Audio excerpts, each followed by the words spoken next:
we are starting a new sermon series about what it means to just stop. And that's literally what the theme of this sermon series is. Only going to be about a 4-week one, but it's just called Stop. And today's scripture reading is coming from Psalm 46. Listen now to the word of God.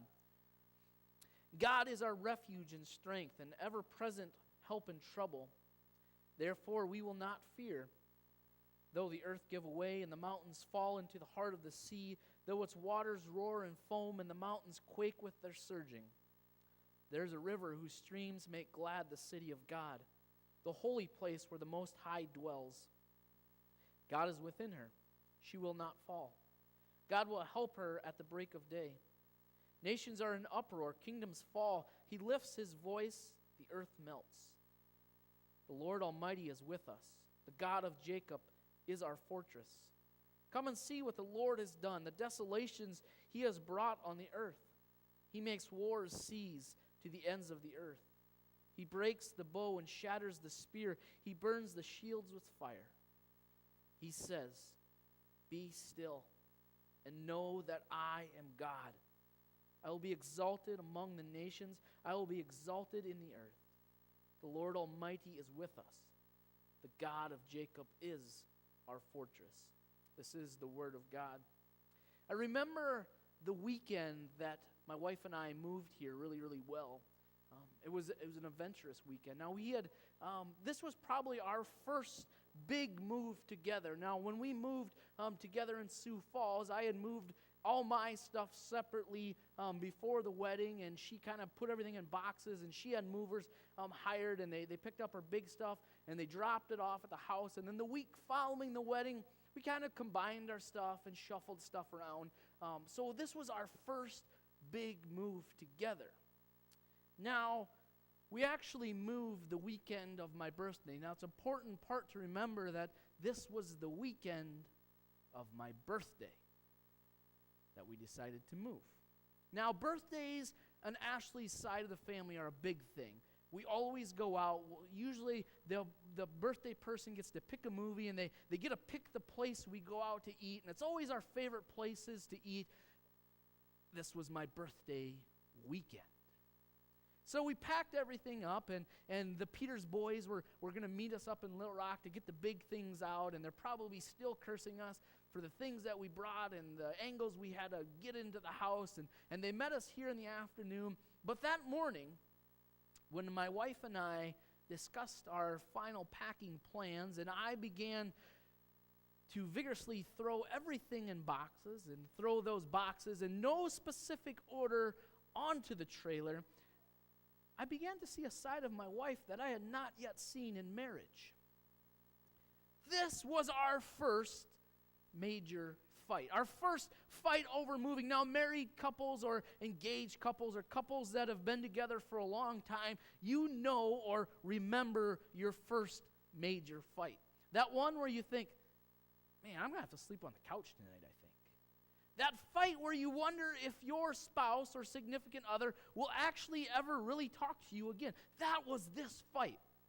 Now, not only did this fight happen that morning, but I had to ride an hour to Little Rock with her when she was mad. Now, rightfully so, I don't want to say that I was right in my packing and moving methods, but my wife was mad at me. So we arrived here at Little Rock, and the Peters boys came, and they helped us get all of our stuff in. And it was kind of an awkward tension between me and my wife. And me being the loving and caring husband I am, I probably apologized way too soon, but we made up. And on the way back from Little Rock, we had to get a few more things that night, or so I was told.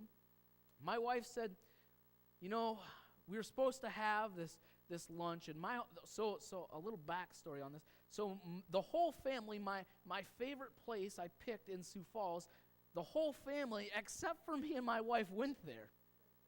We continued to fight and move. So not only was my birthday dinner ruined by moving, but I missed my birthday dinner. So on the way back, my wife gently says, well, why don't we just go to another place you love, the Pizza Ranch. Now I've maybe lost a tidbit of my loves since moving to Iowa, where there's a Pizza Ranch every 5 miles. But when I was in Sioux Falls, I loved the Pizza Ranch. I absolutely loved it. I still love it. I have a love for it, just not as strong. So my wife says, I'll take you to the Pizza Ranch. And I'm still a little mad at this point. I'm a little steamed. So we get to the Pizza Ranch, and I see a very familiar face. I thought, well, that's odd that they would be here. And I thought, well, I'll just kind of walk back there and go talk to them. And my wife's ushering me back there. And then all of a sudden, I see a few more faces I knew. And then out of the corner of my eye, I seen my nieces, which, if you remember, my nieces live a couple hours away. So at that point, I knew something was up. But we opened the doors to the banquet room, and everyone yelled, surprise.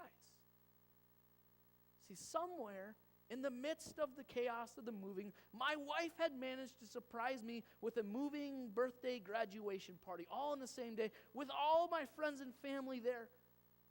And I thought back. All of the chaos of moving, all of the anger, the stress, all those other emotions that we had that day had just been relieved.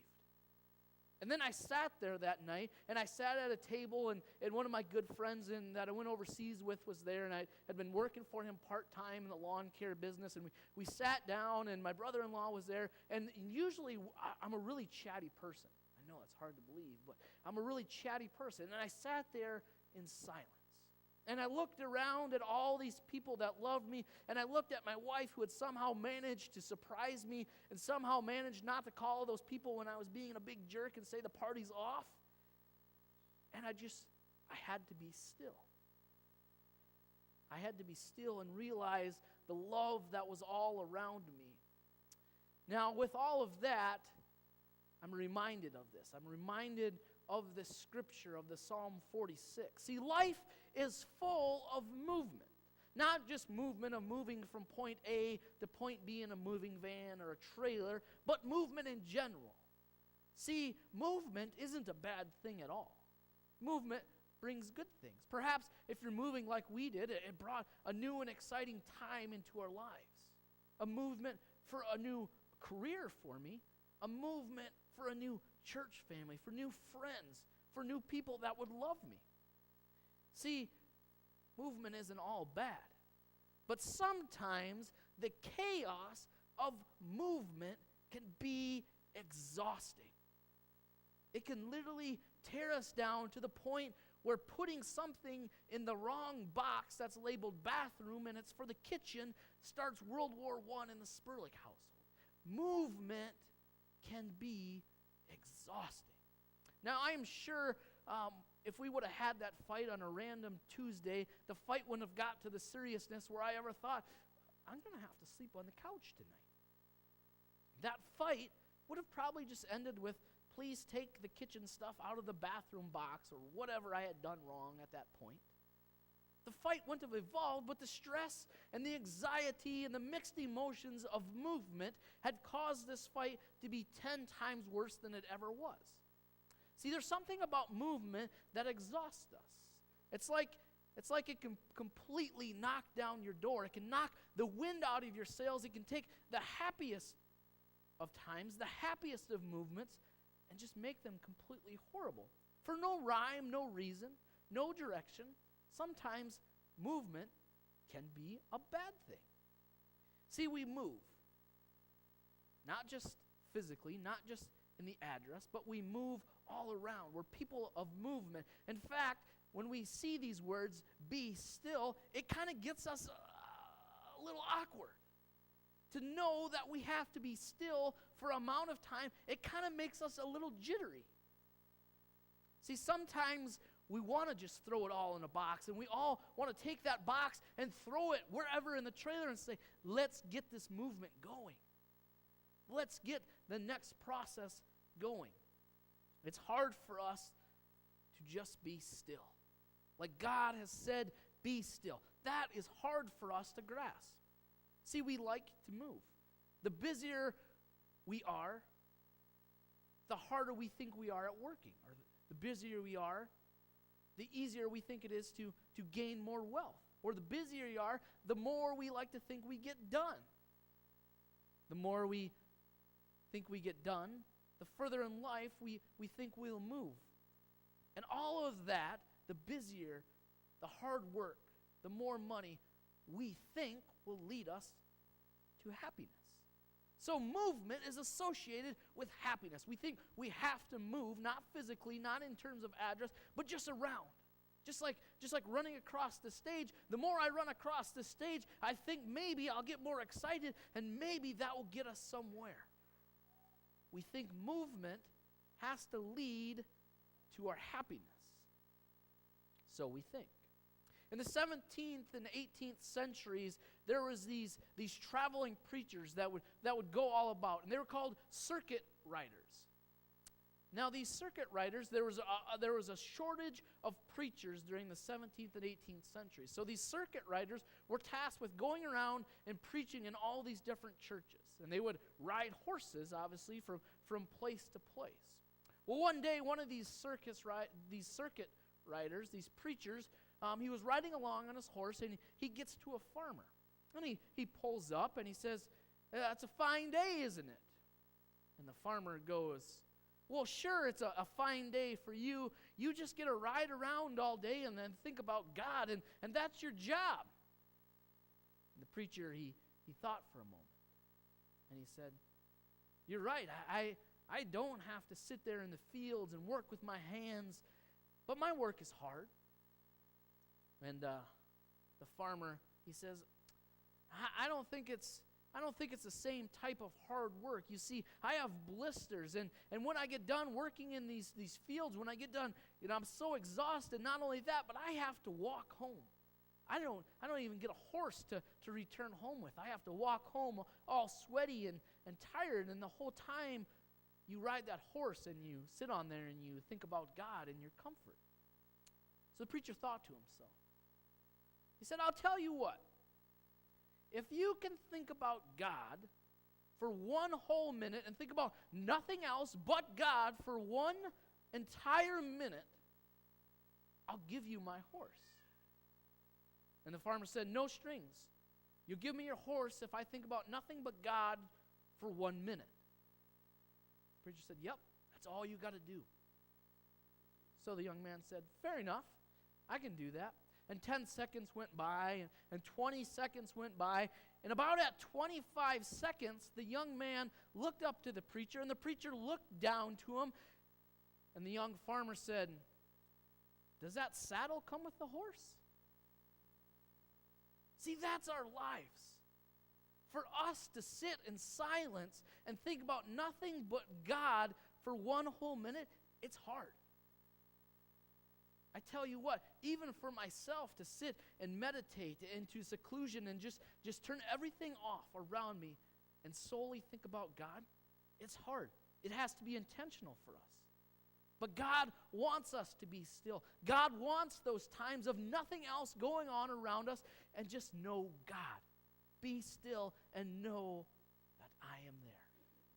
Be still, the psalm says. Psalm echoes to us, even across those little Facebook messages. They always say, "Be still." You go into Hobby Lobby, and you can see hundreds of signs that say, "Be still." And Carla, correct me if I'm wrong, I think we even have a banner that says, "Be still." It's all across it. It's a very popular thing. But yet we as people find it hard to be still. Sometimes we're just like me in that moving pace. We want to get things done so we can get on to the next thing in our lives. Sometimes we just struggle knowing that life can be organized and can proceed on to the next step. One of the first church I ever preached at is actually the church that we were in this weekend or this week for my grandmother's funeral. Was the first church I'd ever preached at. And it was a spur-of-the-moment thing. The preacher got sick on Thursday, called me up and said, "You need to preach on Sunday." And I was going for youth ministry and never wanted to preach. So that Sunday I preached.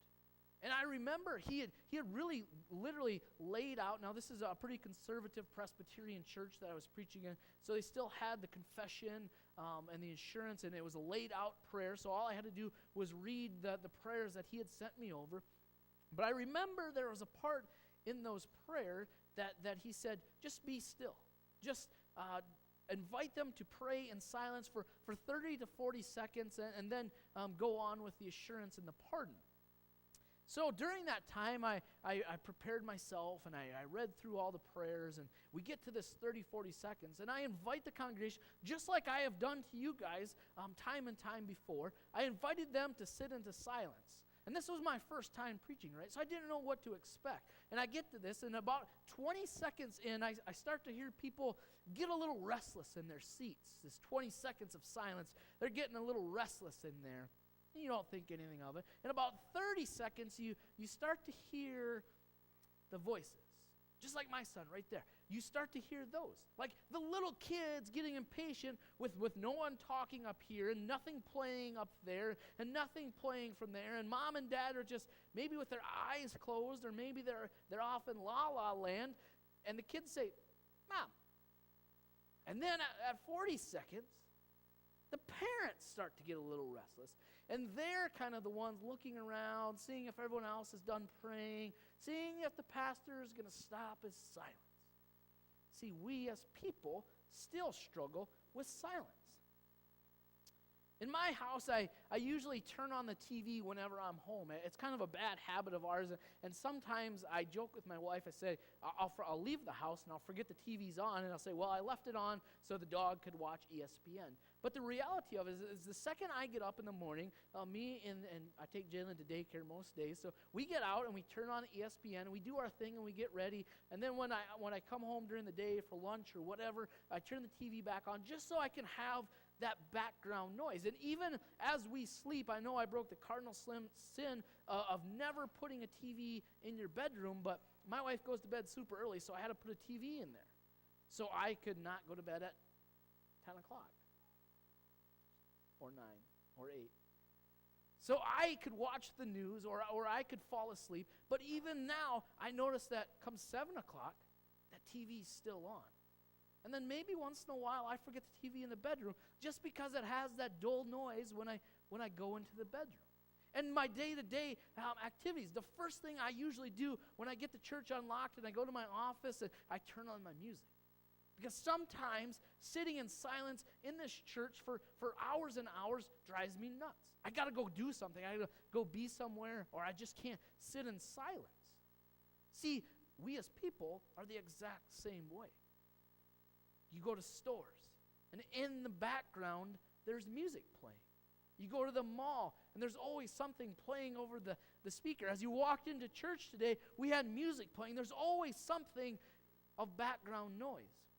I read once that we can only really sit and be comfortable with silence when we truly love the environment that silence brings us. I use the example of your supper table. Now, some supper tables, if you have multiple kids, are probably really super chaotic. But in our household, we try to get Jalen fed and then we eat. Whatever time that may be, we eat. But I remember even dating. If you can remember dating, or maybe that first few months of marriage, that time at the supper table, it didn't matter if your spouse said a word. It was just being in the presence of the one you love.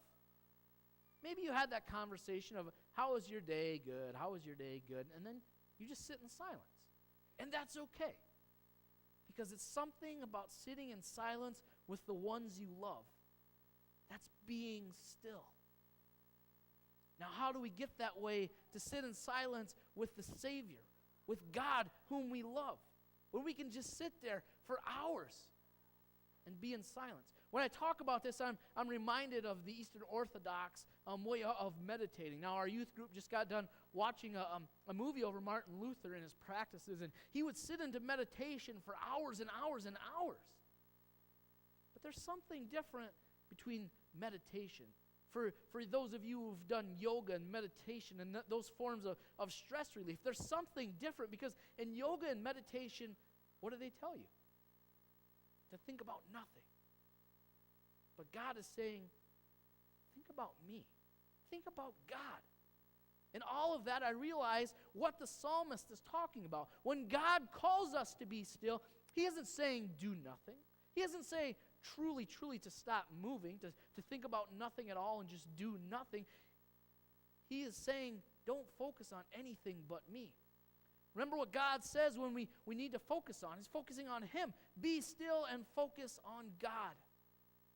Because if you don't fill your mind, your whole body with God, you'll fill it with something else. That's like that 30 seconds when you're sitting in silence. If you're not actively thinking and praying about God, you start to think, I wonder if Casey's done praying.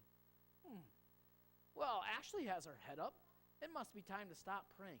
But when we truly, actively say, I'm just going to think about God until Dustin says to stop thinking about God, that is being still as the Bible has commanded us. In closing, I want to tell one last story.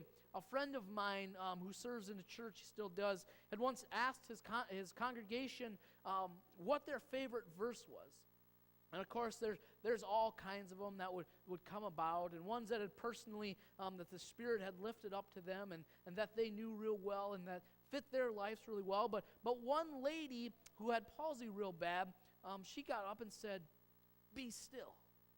Just the first part of this verse, be still. And it kind of hit my friend. I remember him telling me this story, that this lady who could not physically ever be still, who sometimes would shake so bad that she would have to leave service so she wouldn't distract the people around her, that her favorite verse, that her verse to live by would be still. What does that mean to us? That even in the darkest times, even when things always seem to be moving for the good and the bad, even in the chaos of the world, we can still be still. Even if it's for a second on the way to work. Even if it's a second at that dinner table when you just say, "Dear, let's just be still and talk to God for a second." Sometimes God is still in the storm for his children. Sometimes God is in the storm with his children. But he will always, always be there and say, "Be still." Pray with me now. Heavenly Father, teach us all to be still. Teach us all to be calm, that we can truly, truly focus on you in the midst of a chaotic world, that we can come to you and say, "Heavenly Father, I need you, so take all the anxieties, all the things in my life, and release them. So you are the one and you are the only that I can focus on at this time." I ask you this in your name. Amen.